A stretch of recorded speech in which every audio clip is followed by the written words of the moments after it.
Welcome everybody to our third night of our virtual mission trip to Honduras. I hope that everyone's had a good day, and it's great that we can reconvene in this way with one another and with our friends in Honduras. The focus for tonight will be on mission trips, actual physical mission trips, United Methodist volunteers in mission trips specifically. They come in all shapes and sizes, construction, medical, dental, other kinds.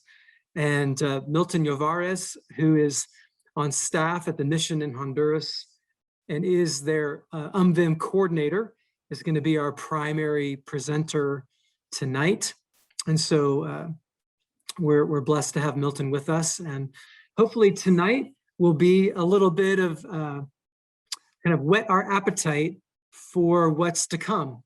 Whether we think we'll have groups feeling eager to make the trek to Honduras later this year or maybe into 2022.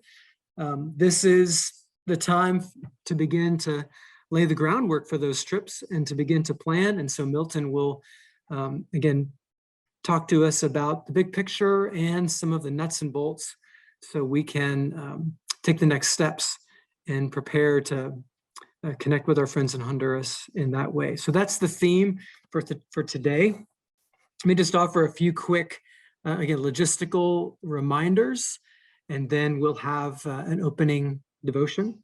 So as the last couple of nights, if you have questions for Milton about what he's presenting, if you'll put those in the chat, and Callie Williams will be translating those and tracking those.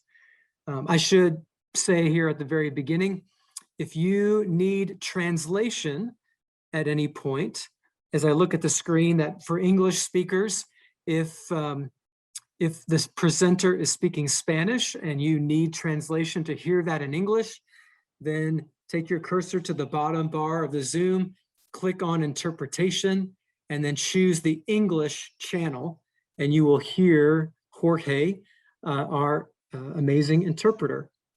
Likewise, if you speak Spanish and the presenter is speaking English and you need the translation in Spanish, then choose that same channel, English, and you'll get Jorge. Basically, whenever you need translation because you don't understand, click the English channel and listen to Jorge. So that's how we'll work the interpretation tonight. I think one last thing I wanted to mention as we're all regathering is that we have, as we do on any kind of mission trip, times of worship together, times of sharing in God's word together. And if we were on a mission trip, I know an instruction I would give to the participants is, if you're going to go to worship service, don't show up with empty pockets. It's both faithful and courteous to come ready to give an offering as you participate in worship together. And so I actually put in the chat at the very, very beginning, if you scroll to the very first message in the chat tonight, I put the advance number for the mission in Honduras. And now that I think of it, I'll in a moment, I'll drop the physical address for the advance in Atlanta in the chat as well. And I would just encourage us, as Paul instructs us, out of the gladness and fullness of our hearts, to consider giving an offering to the mission in Honduras. You can do that simply by writing a check to that advance number. And again, I'll put the physical address in the chat. Those monies go to the mission, and the mission uses those funds to subsidize the stipends for pastors, to support programming that supports the whole mission, to fund, we've met Reverend Roberto Pena, the mission superintendent. It covers parts of his salary. So you can imagine the ways the mission uses those funds. And again, I just would encourage us to give an offering as a part of our virtual mission trip. So with those preliminaries, and I think with the assumption that that we are now all gathered, I'd like to invite Pastor Jamilith to begin our time together with opening prayer. Amén. Inclinamos nuestro rostro. Padre amado, en esta tarde nos acercamos nuevamente a ti para darte gracias. Gracias, amado Dios, por una oportunidad más que usted nos da. Un nuevo día en la cual podemos compartir a través de este medio virtual. Dios, gracias por permitirnos vernos, oh Dios, quizás no en presencia, pero a través de este medio.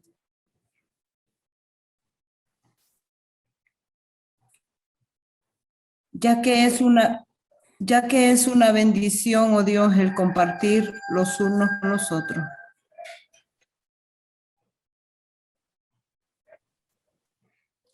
Te pedimos que en este tiempo nos dirijas.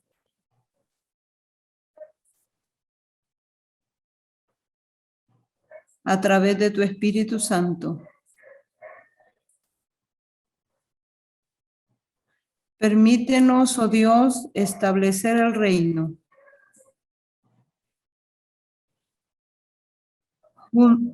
Juntos en esta tierra.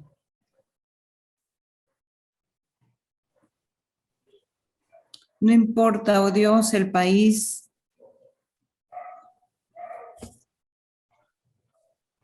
Los países en los cuales hoy estamos unidos.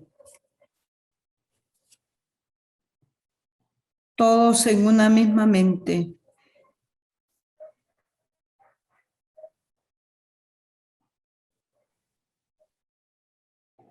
Con una visión clara, Dios, de lo que anhelamos.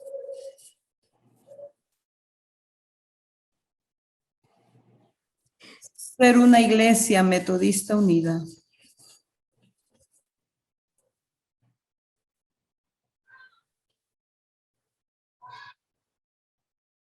Poder, oh Dios, hacer realidad ese conexionalismo.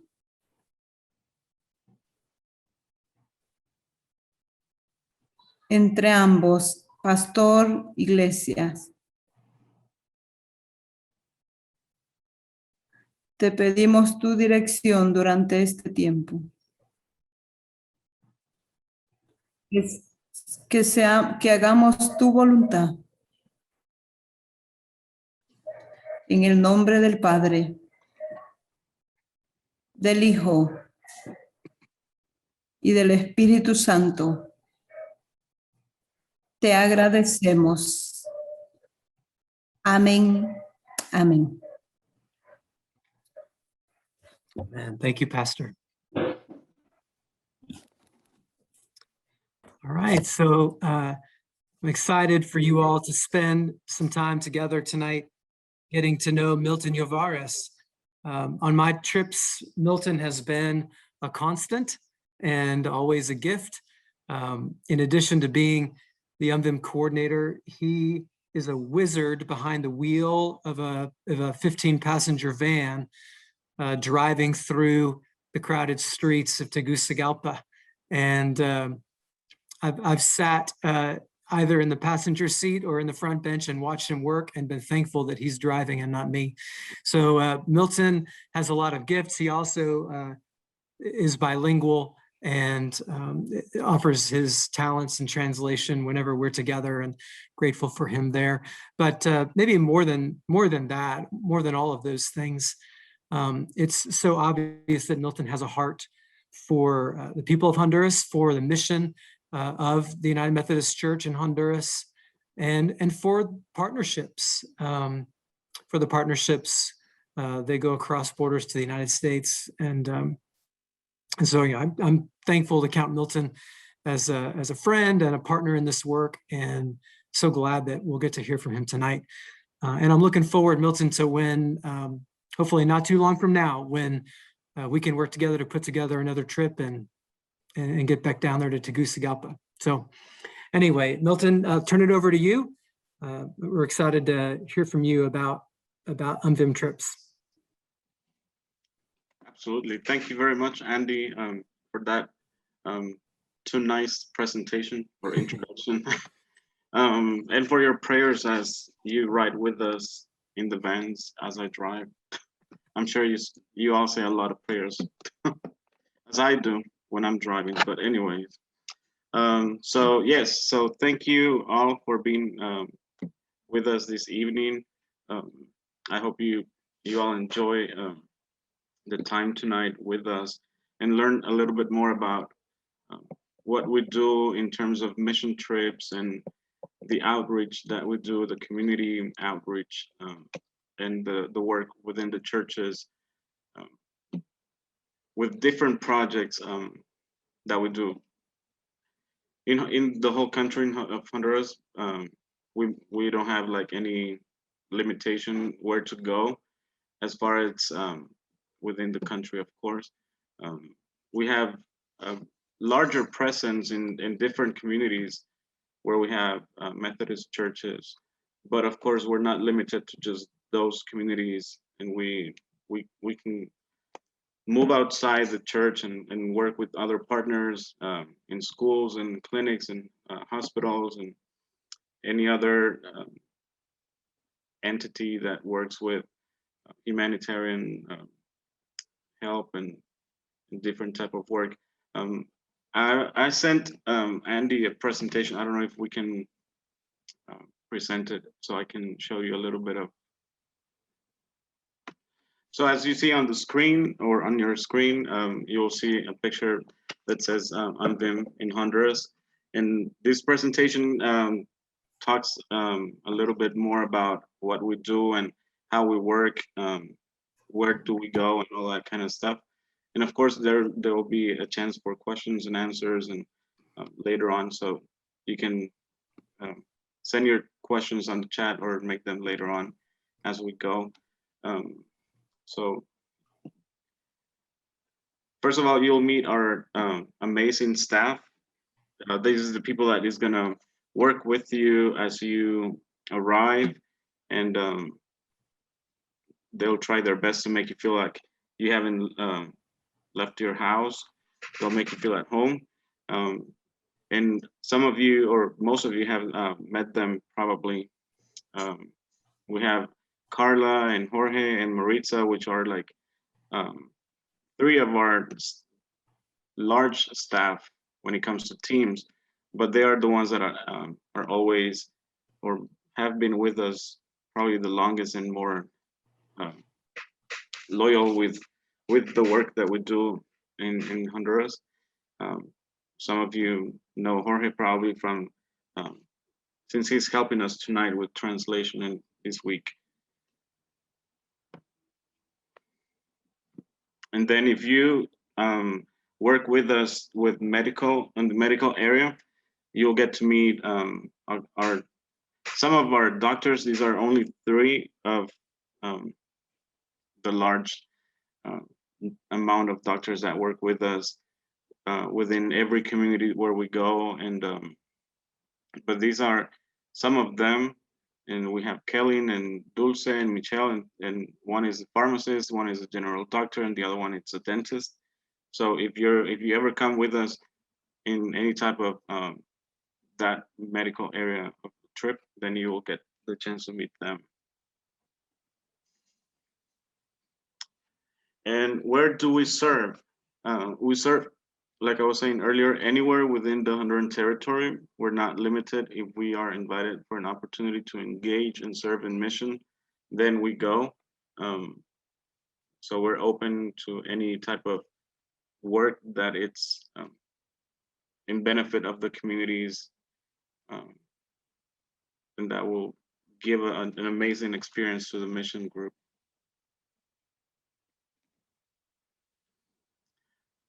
So who can serve? We welcome volunteers of any background that have a heart to serve. And how do we serve? We serve in partnership. We involve and work with the local community as much as we can, as a way to show them that we are there to walk with them and encourage them that they are also team members who can join and do good for their own community.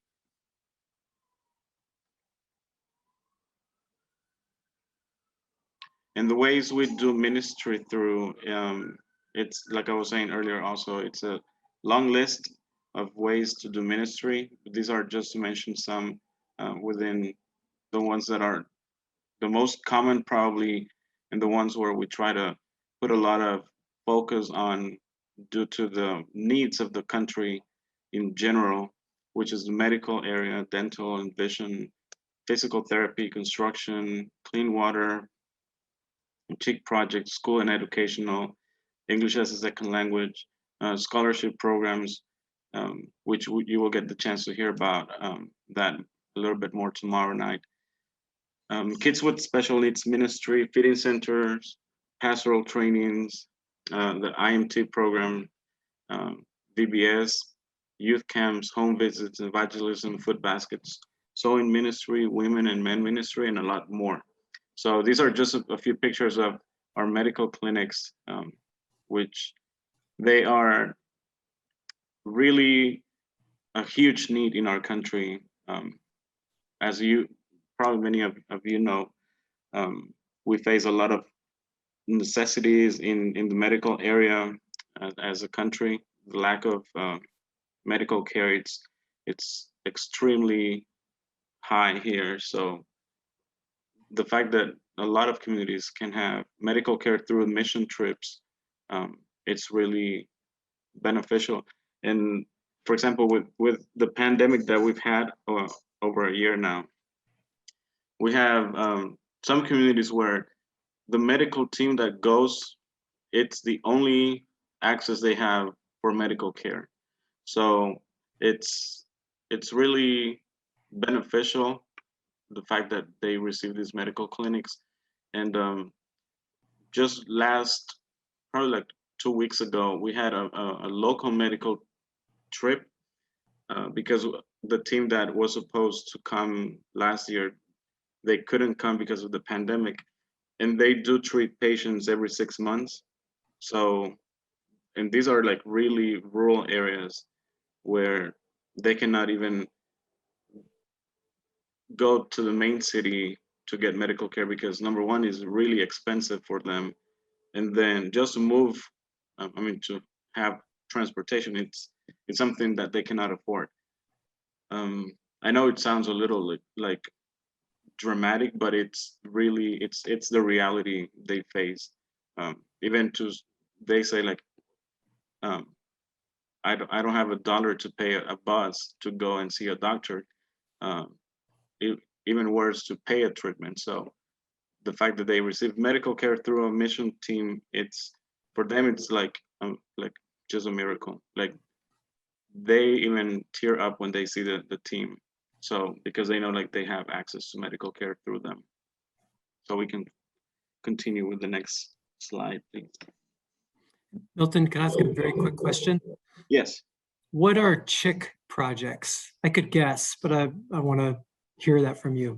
Yeah, chick projects, it's a flock of chicks that we give to families so they can grow it, either I mean kill them and eat it later on, or to lay eggs, and so they can eat the eggs or sell them in case they have like a lot of eggs, so that they can have an income as well, or they can sell the chicken once it's grown. So they get like I think it's like 12 chicks, and then I mean they get it from very little, so they literally grow that chick into a chicken and use it later on. Okay. I thought it was something like that, but I wanted to be sure. Yeah, that's fine. And so going back to that question, there you can see some pictures of the families when they collect the chicks. They take a box with them so that they can take them and of course they make holes on it so they can breathe. But they get really excited about it, and even for the kids, it's a nice project because they see it becomes their pets, so they can feed them and take care of them and receive them as a family member in their homes. So, and they see the whole process of growing that chicken and benefiting from it, whether that's with the eggs or eating it or selling it.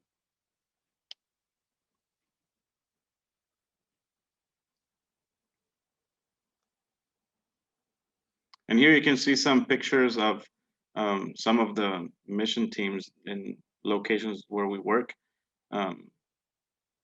In some of the second picture on the upper part, it was um,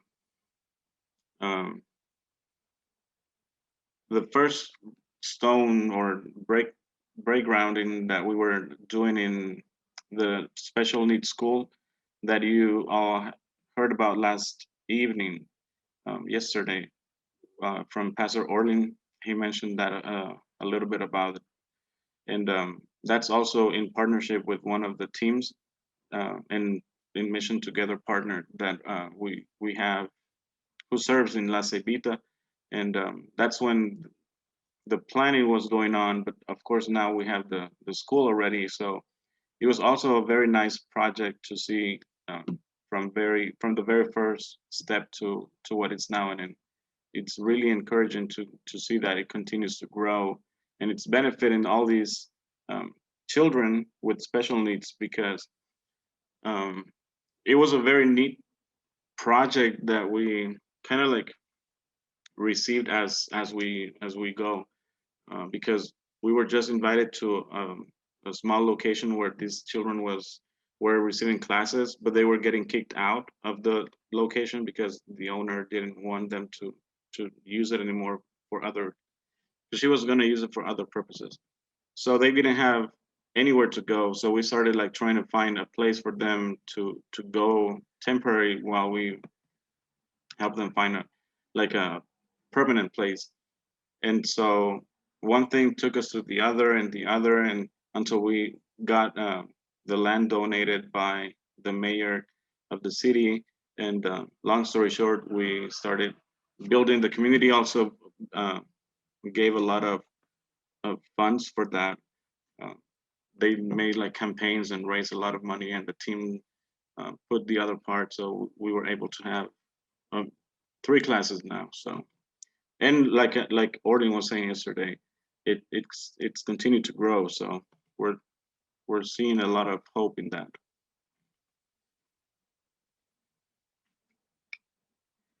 And so this mission during COVID times, of course, almost everything has changed, but the passion and the love for the communities have not changed. And so we are just trying to reinvent ourselves and try to find ways to continue to be in mission, like we are doing that tonight, even if it's virtually for now.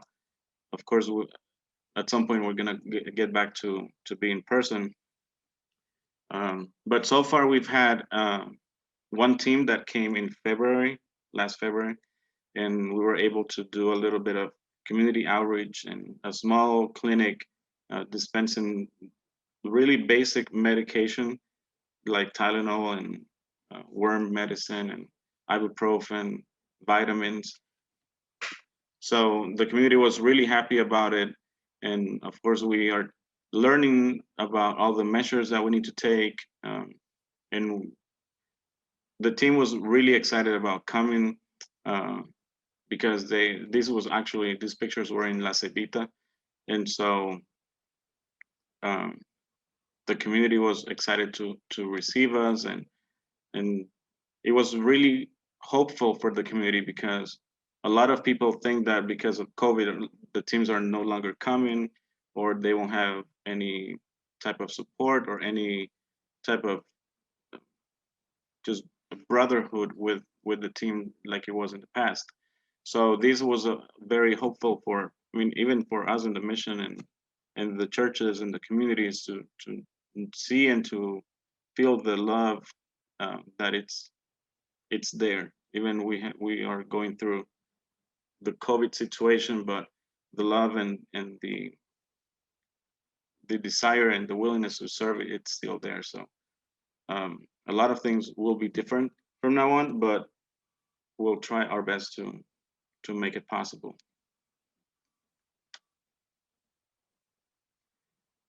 And like I was saying earlier, like we're moving slowly but surely.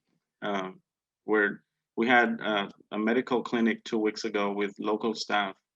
We hired the medical doctors, and that also gives an opportunity for local people to have jobs and an income during these difficult times as the medical clinic takes place.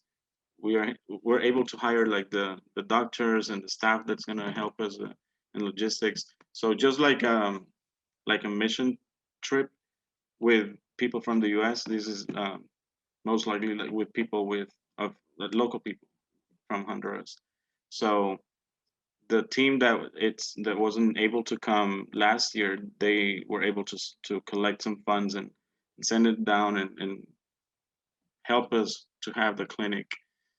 We saw almost 300 patients in 4 days in 2 different communities, and we had a lot of cases, like I was saying earlier, also that they had not seen the doctor in a year since we were there last February. I mean, in 2020, February in 2020, we were there with the clinic. And after that, the pandemic came, so we were not able to go back until 2 weeks ago. So a lot of patients with chronic disease, lots of health issues because they were afraid to go down to Danlí and go to the hospital because of the COVID, and they were just scared of getting the virus and other stuff. And also like the economic situation is not the best. It has not been the best in the past. So now with the pandemic, it's gotten worse. So they were really thankful and grateful that we were there, and it was a really godly week, if I can say it in those words, because the testimonies that we heard, it was really impacting and encouraging to continue to do the work that we do. And so yeah, so that's a little bit of that after the pandemic or during the pandemic. So that's it as a presentation, and also didn't want to forget to ask you to find us and follow us on Facebook and Instagram and as UMVIM Honduras. Of course,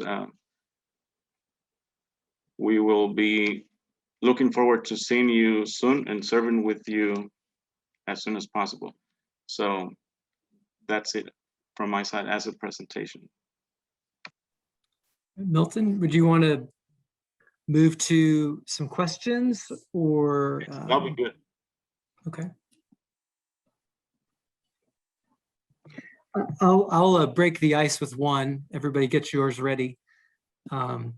So a question I have is, during still this time when a lot of our friends and church members here in the States may not be quite ready to hop on a plane and take a trip to Honduras.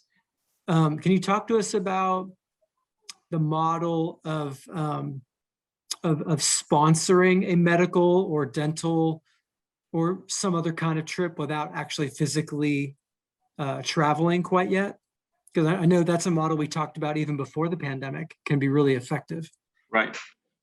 Yes. So that's one of the things that I've been working probably the most on, trying to encourage teams to be able to fund these trips, local trips with medical care or dental care, or even construction work that it doesn't necessarily requires a team to come, but they can fund the project. Normally the cost, it will go around $6,000 for a week of medical care, and that's involves like everything from hiring the doctors to pay their housing for the week and moving the equipment, medication, um, and everything that involves for that. Um, it's of course it depends on the type of medical care that we give. In this case, that will be like a price that will go within general medicine, nothing like special treatments or anything, um, and no dental involved and stuff. So it depends on what type of medical care the team will like the community to receive. But that's the price that it goes around within $5,000 to $6,000 approximately. Of course, like I said, it can go different ways. Milton, speaking of general medicine, that $6,000, about how many people will that serve? I know one of the churches had a medical clinic there that I think they did it once a month. And like, about how many people are they serving, or would this $6,000 serve? Approximately 300 to 350 people. And that will cover their medication. And mostly it's hypertension medication that they lack, because of course it's probably what the community has or suffers the most, but the treatment it's super expensive for them. Like, I mean, if I can share with you testimonies of the type of situations the patients live, it's really heartbreaking, the stories that they share. And for example, we had a patient that had not had her medication for 6 months, because we, like with this group that we had 2 weeks ago, they normally will go and then 6 months later will return, but they will leave the medication for 6 months until we go back, so they don't have to like wait on us for a whole year to return for 6 months. So in July they ran out of their medication, but from July to last two weeks ago they didn't have any medication. So they were just saying that they trusted God and they leave out of faith that they were not going to die. But if it was the case, then they were ready to go to Jesus, because they just knew that they cannot afford medication, especially this type of medicine. Milton, what is the norm when a team, travels? Just talk to us a little bit about typically where they fly into, kind of where their lodging is, and kind of how that works, how meals work. Okay. Just kind of maybe walk us through some of those pieces of the experience. Yes. So every trip, it's really different. So we start with a lot of preparation before the team arriving. The ideal is to start at least 6 months in advance with preparation to kind of learn a little bit of the history of the team, what they would like to do, what areas will they like to work and serve, and all that type of context that it's necessary in order to have a successful trip. So once that is established, we have two main airports, which is Tegucigalpa, the capital city, and San Pedro Sula, which is up north. The prices for flights, there's a huge difference when you fly within those airports. Normally, Tegucigalpa is more expensive, and San Pedro Sula it's a little less expensive. But in terms of time and distance, if you're serving in the central area like Danlí or Tegucigalpa, it's easier to fly into Tegucigalpa instead of San Pedro Sula, because that's at least 5-hour drive from the city, from the capital city. So that makes it, you end up losing 2 days of trip because of the driving all the way up there and then coming here and then going back for the returning to the US. So, but if you're serving up north, in like La Cebita, or our churches in Yoro, or other churches in the San Pedro Sula area, or other projects within that area, then it's more convenient to fly into San Pedro Sula. And then we, like I said, every team is different, but the normal agenda will be on the same day that you fly in.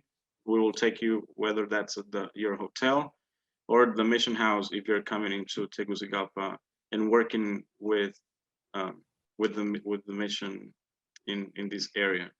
Our main housing project, it's the mission house, which I'm sure some of you have been here with us. We have 6 different rooms that we can arrange according to the size of the team, or any special considerations that the team have. And we also have our meals here if we're working in the same city, or in the same facility. But of course, if we're like traveling to Danli or any other area within central area, then we stay in hotels. We either travel on the same day to the hotel, or spend the night in the mission house if the area where we're going is too far. And sometimes immigration can take longer than what we expect, or we didn't get the bags, or anything that requires a delay leaving the airport. If we find out that it's way too late to hit the road, then we rather just stay in the city, in the mission house or a hotel in the city, and then travel the next day. But that's just if we run into that type of inconvenience. But if we don't, then we travel to the hotel on the same day that the team arrives. And then normally the team will fly in and out on the weekend. So that makes it a little more convenient for the team to just settle when they come, and then start with the projects. For instance, on Monday morning, and if they come on a Saturday, then Sunday they can go to church. We try to find a church close to the area where the team is going to be working.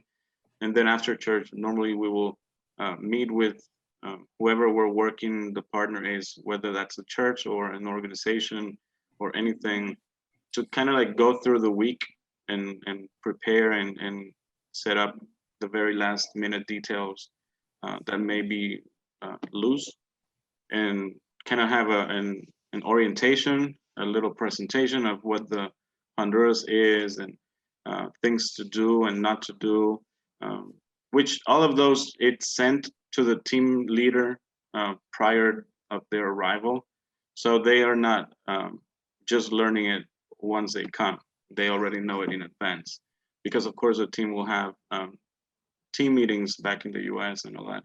So I will stay in communication with the team leaders daily if necessary, to make sure like they have everything they need for their trip.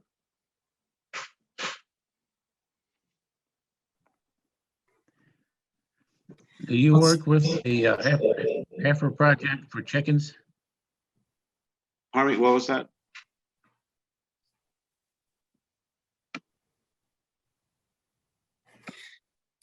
Tom Bryan asked if you work with the heifer project for the chicks. No, no. We have a provider, if we can call it that way, the one that provides the chicks. But the team that does that project, it's from Georgia, I believe. They come down here and do the delivery and all that, and follow up with the families, how they're doing. Well, I'm doing most of the follow up because I'm in country, so I will stay in conversation with the pastors or the director of the organizations that we work with, and see how they're doing, how the project is evolving and developing, if they need anything or stuff like that, or what has changed or what we need to change or all that kind of stuff. I deal with it from here because I'm in Honduras, so it's easier for me to stay in touch with them. I just wanted to say a quick word. Maybe this counts somewhat as a culture moment, but also a detail related to the trips. I've stayed several times in one of the hotels in Tegucigalpa on our trips, and I mean they're very comfortable, very nice. The particular one I've stayed in is called the Honduras Maya, and the thing that I find I keep commenting on food when I talk about my time in Honduras, but the thing that I so much enjoy being there is for breakfast in the hotel. Oh, they have a spread with fried plantains and fresh kiwi and papaya and mango. I mean, things that I don't eat on a regular basis, and it is just mouth-watering. I see Randall smiling. He's been there. He knows what I'm talking about. And they have all kinds of, less healthy things too. And if you want to have fried beans on a tortilla with eggs, you can have that too. But anyway, the hotel stay it's not expensive by United States standards, and the hospitality is wonderful, the food is wonderful, the home prepared food, and maybe Milton, you could say a word about this. The food that the folks at the mission house make, It's just is the best in even, town. yeah, it's the best in town. The hotel tries; they do their best, Yeah. but. They learn from us, actually. But yeah, if that's an important part. If you think that you're coming on a mission trip and be on a diet, let me tell you that plan is not going to work. You're gonna gain weight instead of losing it. You can try, but I'm telling you, it's not going to work. And also to add on to that, unfortunately, the hotel where you have stayed, it went down, like they closed. So probably whenever you come back, you'll have to try a different one. Well, a new experience. Yeah, a new Well, great experience. I'm gonna miss the breakfast though, I tell you. But yeah, so we do provide all meals while you're in country. There's one day at the end of the week that it's optional, which is recreational day, and of course, like I said, we plan that ahead of time with the leader on what they would like to do, where would they like to go, how much time do we have, even if it's the same day that they fly out, if they have an afternoon flight, what can we do in the morning? So like sightseeing and all that kind of stuff. So we will always try to find something neat and good for you guys to do and learn from our culture and stuff, and the mission, of course.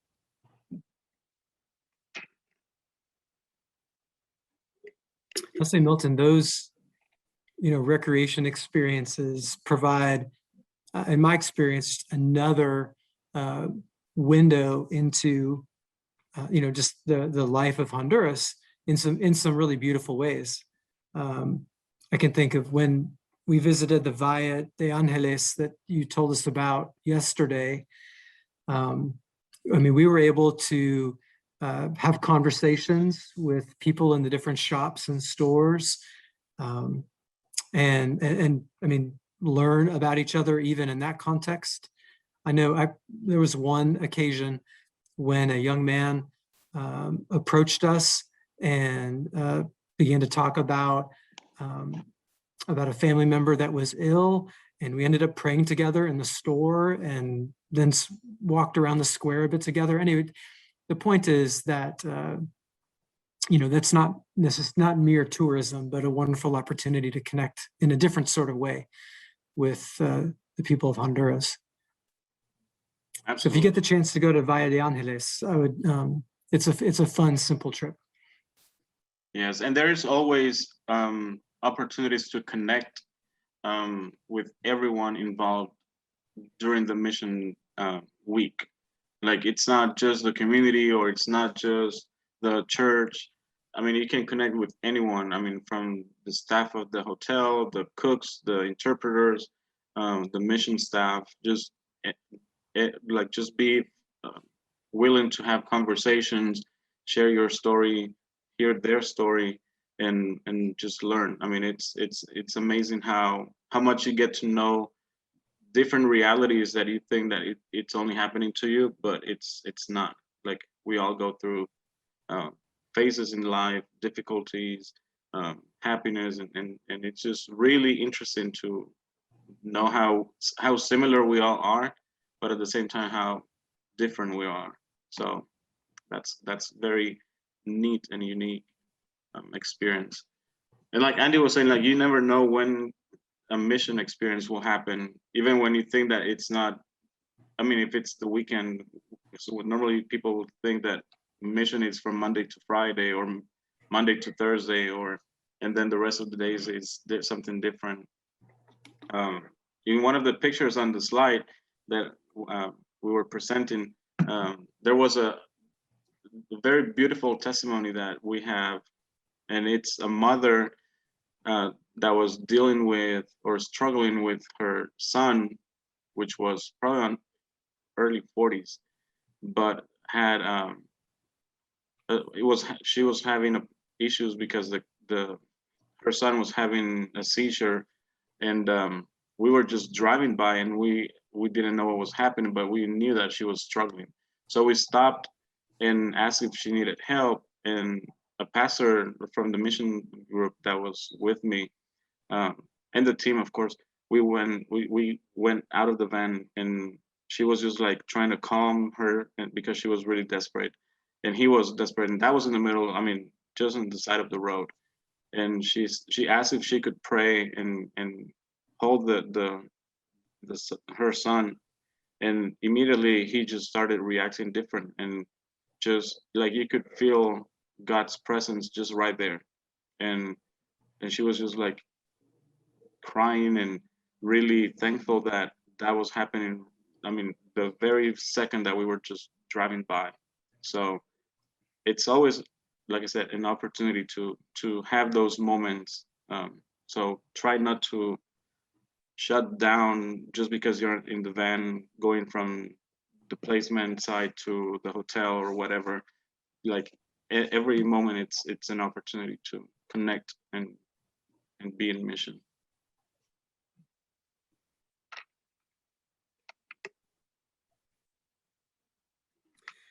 Milton, I know for many of us, I'll just speak for myself.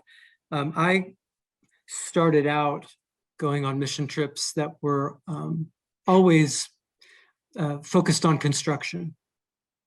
And I think a lot of us, I would guess, have experience with that kind of mission trip experience. So talk to us about maybe the last couple of construction projects that the mission was able to complete in partnership with UMVIM teams, or maybe a project that's underway. I don't know, just help us kind of get a feel for what a construction-focused project might look like. Yes. So construction, it's really wide, because we can go from building a wall to painting a wall, or fixing a roof, or start a whole project from scratch. So it depends on the team, on the funding for the project, how far it will take us, and all that. But we do have an amazing staff that works within construction. For all the people that have had the opportunity to come and have probably visited the mission house and the church that was built on the top floor of the mission house.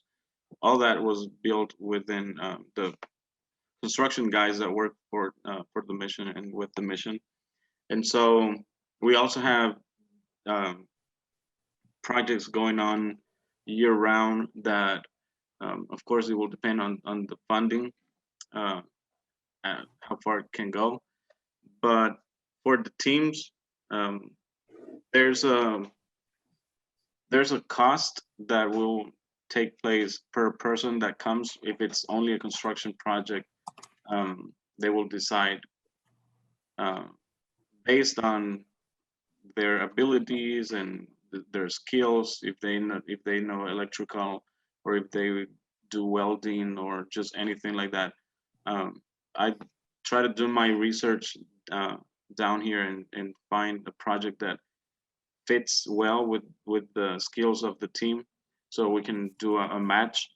And that's if they want to do the physical work. So, but if not, if they don't want to do physical work because they just feel they can't, so then we have local labor doing the project for that. Of course, we always have a local presence within the projects for the team to kind of like follow through, because there's a lot of things that are done differently from what it's normally done in the US. So we try to encourage the team to just follow the local leader, because of course things are sometimes really different than what it is in the US. So like, again, it's communication back and forth that makes the real result, and the good, it's a good process to follow in order to have success at the end of the week, to start knowing or learning all the willingness and the desires of the team, and trying to make that match from our local context with the team.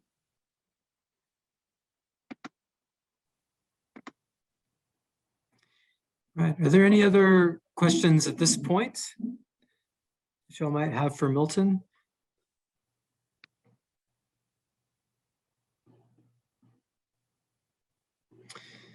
Okay, so Milton, Georgia asks, what are the costs of a trip per person and the costs of materials, etc.? I know that could vary depending on the type of the trip, but maybe you could Right. give us some examples.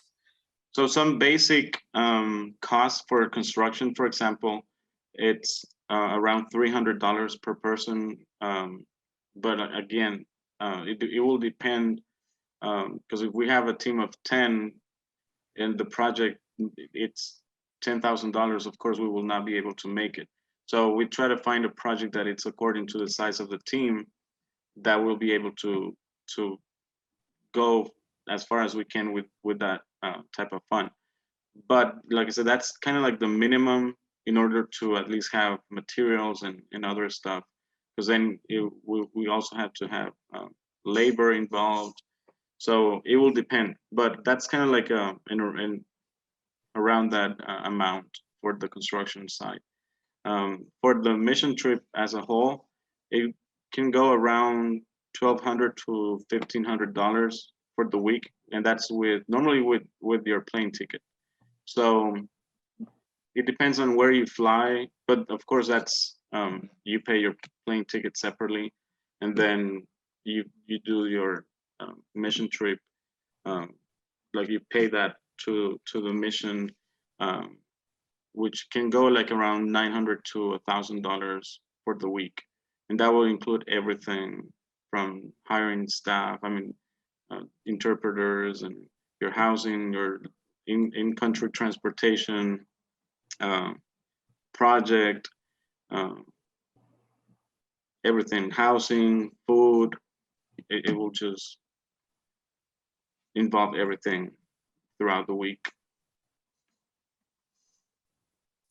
As we regather, Milton, why don't we start with your culture moment, and then we can hear a word from Cheryl.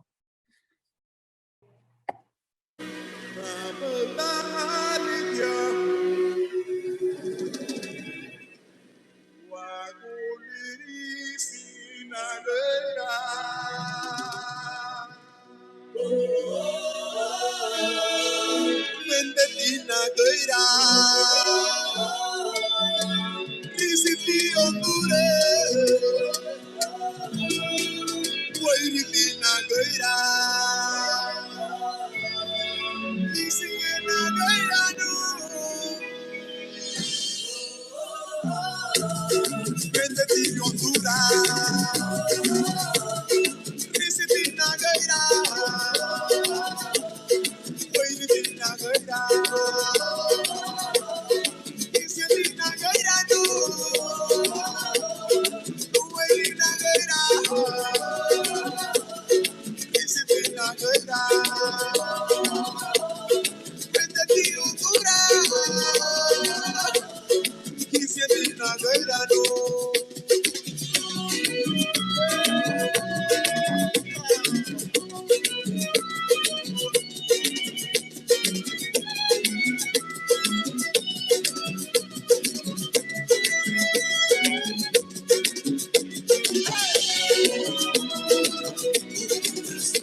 So that was just a little bit of kind of like a follow-up from what you guys saw last night, in terms of the tourism and the culture, and you were able to see like food and of course the language. It's on this video, it's supposed to be Garifuna, which is one of the dialects that we have in Honduras, and we're supposed to have 10 dialects or languages within the country.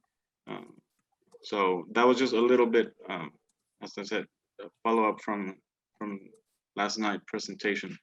But of course, you will get to see more when you come and you see it with your own eyes in person and enjoy that culture. Milton, one thing that stood out to me in that video was how often coffee beans show up.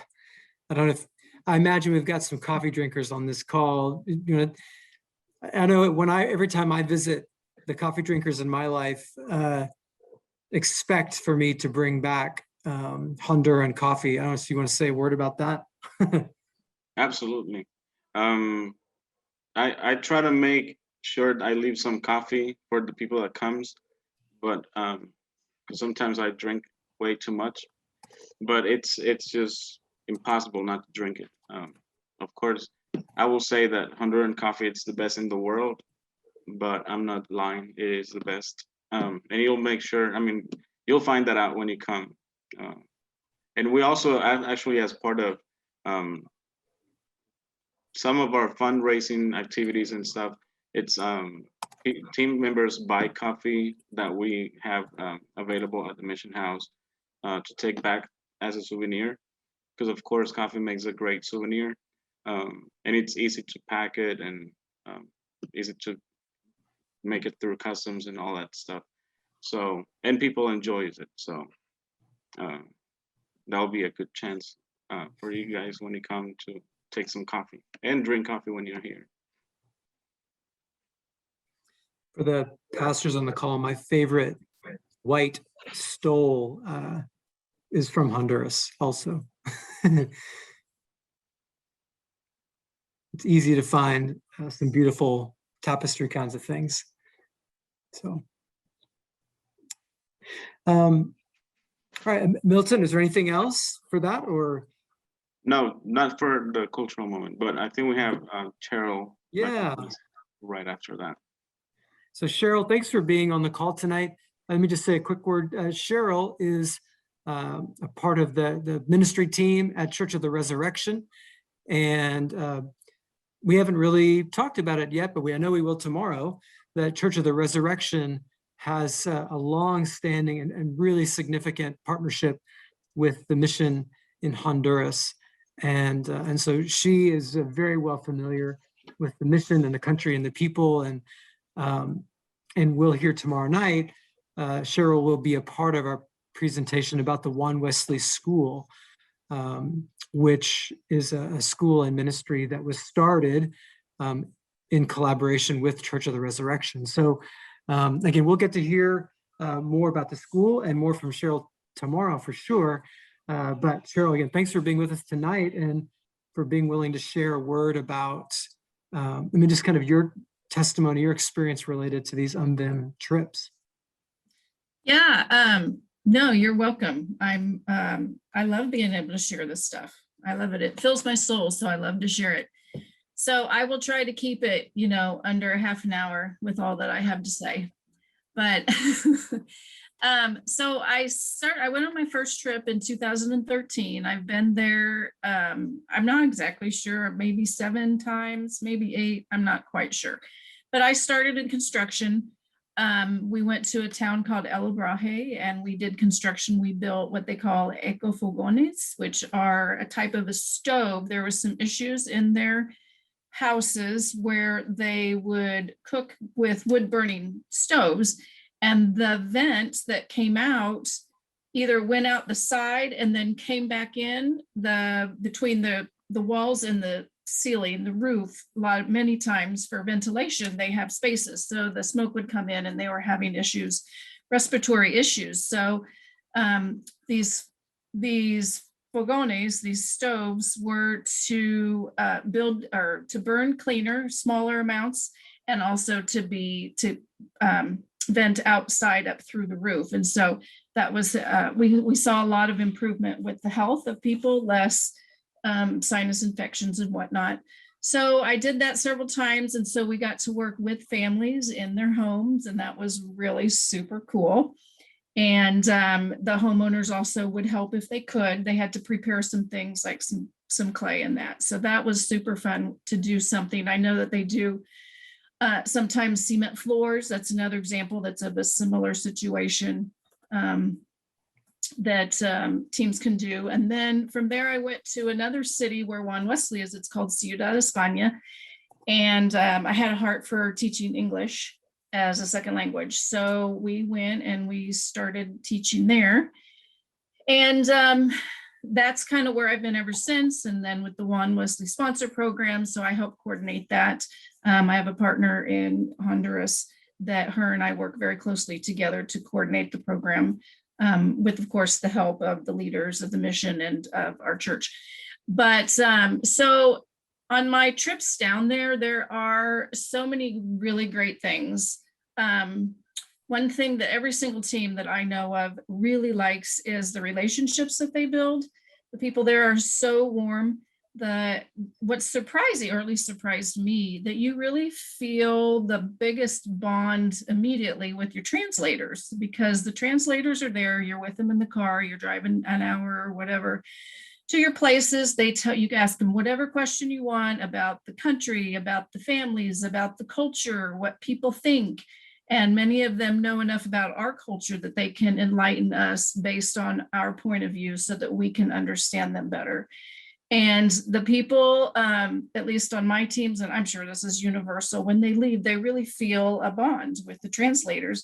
And they have this uncanny ability to make everybody feel like they're like the special ones. And then, but then way deep inside, you know that all the other people are special too. But you always kind of think that maybe I'm the special one because I feel this really great bond with these people. So that is, I just think it's a universal, really great benefit of going on the trip, to learn through those. Also, the pastors at the churches that we help have been really good to get to know, and they can teach you about the church that they pastor, maybe the area where you are, the needs of the people that you don't always see. So they're more of on a local basis to kind of teach you about that. And in addition to that, the mission staff, I just can't say enough good things about Milton and his mission staff and the work that they put together. And like, it is planned out, knowing that it's all going to change. So, I mean, you got to give them props for that, because you would think that they'd quit trying to plan because it's going to change, but they don't. They get it planned out.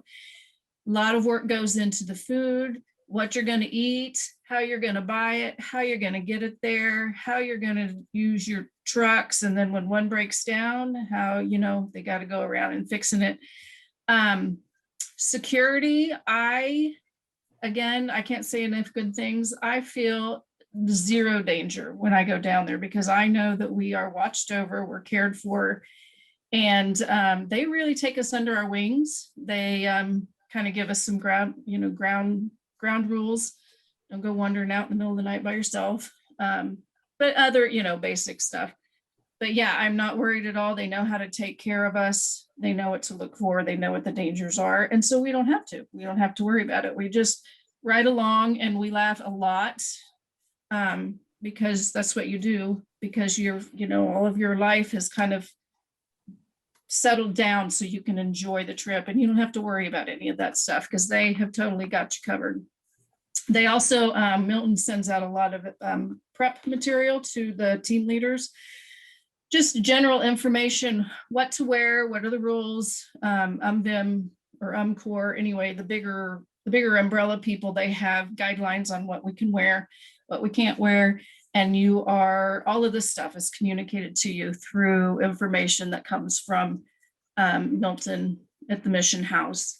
Some things that we have done out of all those cool things that Milton has shown, we went to the ruins up in the north. I want to say Mayan ruins. No, are they Mayan? Okay, so they're the Mayan ruins, and that's really neat. We did some hiking. There's a Tiger National Park or Tiger Mountain, something with a tiger. Anyway, it's a hike and it was straight up. And but it was it was fun and it was different. We go to the Valley of the Angels, which is a lot of artisans. I hope they survive the COVID, because without the tourism, I'm not sure how business is.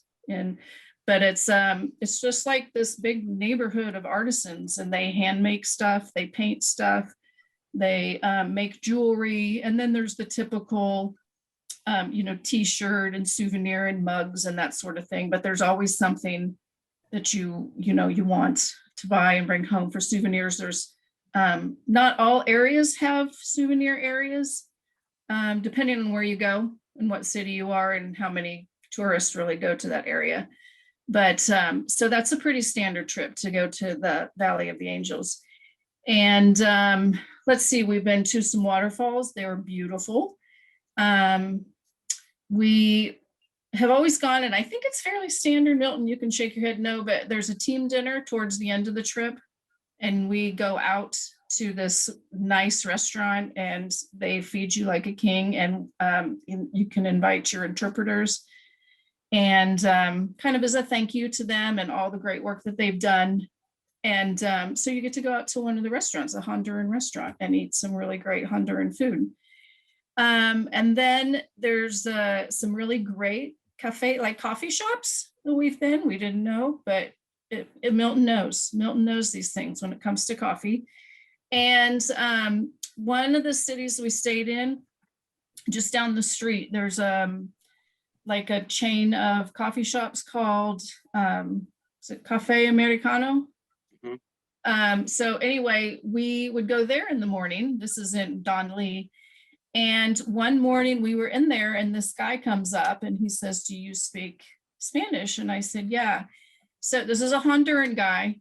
And our team is like, in line waiting to order their coffee. And he comes up and he says, "Your mission teams come and they really help our people, and they really helped where I'm from. And as a thank you, I want to buy you all coffee." And he pulls out some money, and he invited us to all have coffee on him as a thank you for what we've done. And I was just floored that this guy felt that appreciation, that we had done something to make him feel that appreciation. And that I'm pretty sure that he, that was money he could have used for his own family or his own food. But I don't know, that just really touched me. So that's an example of the Honduran people and what you may come across.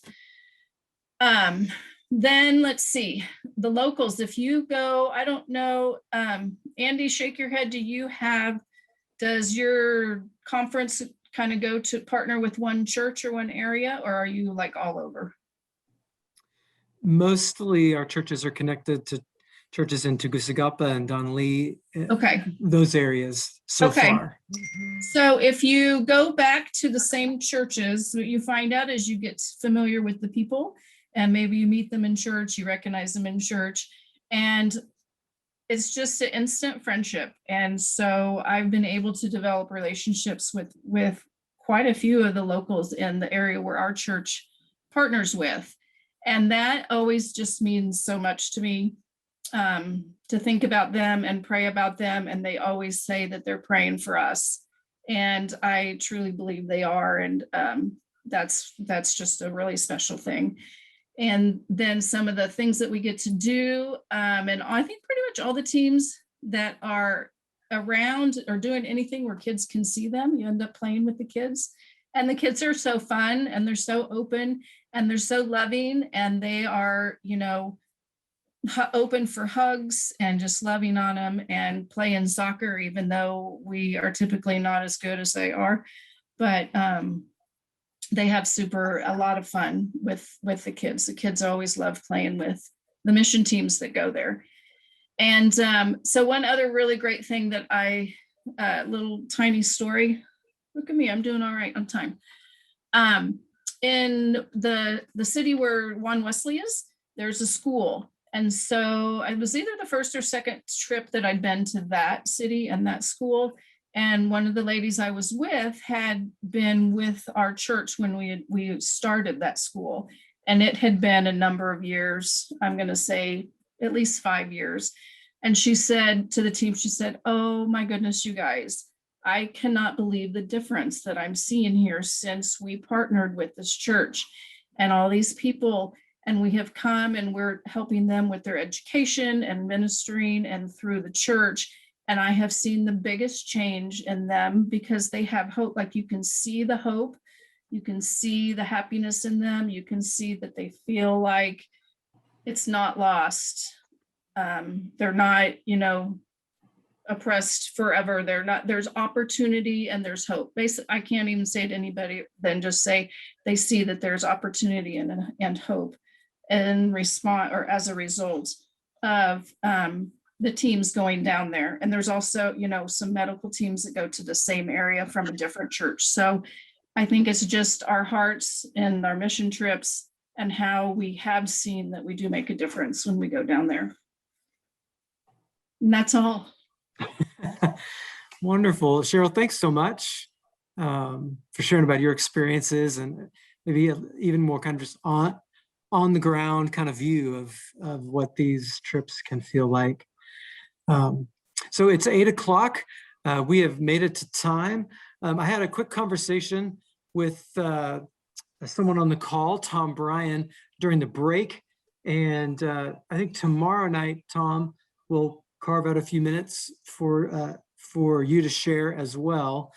Just to give you a tiny sneak peek, Tom Bryan has a many years long relationship with Honduras, not through the mission per se, but in the Mosquito area on the northern coast, working with the indigenous people there, and has been a part of developing a really wonderful ministry that some of our other churches in North Texas have been connected to for many years. And so along with hearing about the One Wesley School tomorrow night, we'll get to hear a word from Tom about that ministry as well, just to kind of broaden our view of the many ways that we can connect with and partner with our friends in Honduras.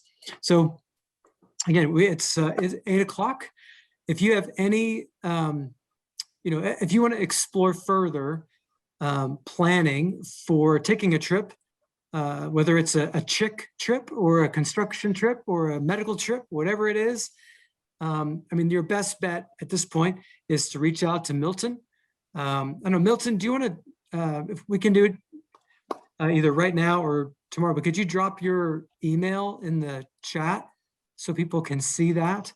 And, Milton has written down a lot of the, the information, the details, the resources that he shared about verbally tonight. And so you can have great follow-up conversation with him to talk about what it would look like to put together an UMVIM trip. As we all know, it's not the, it's,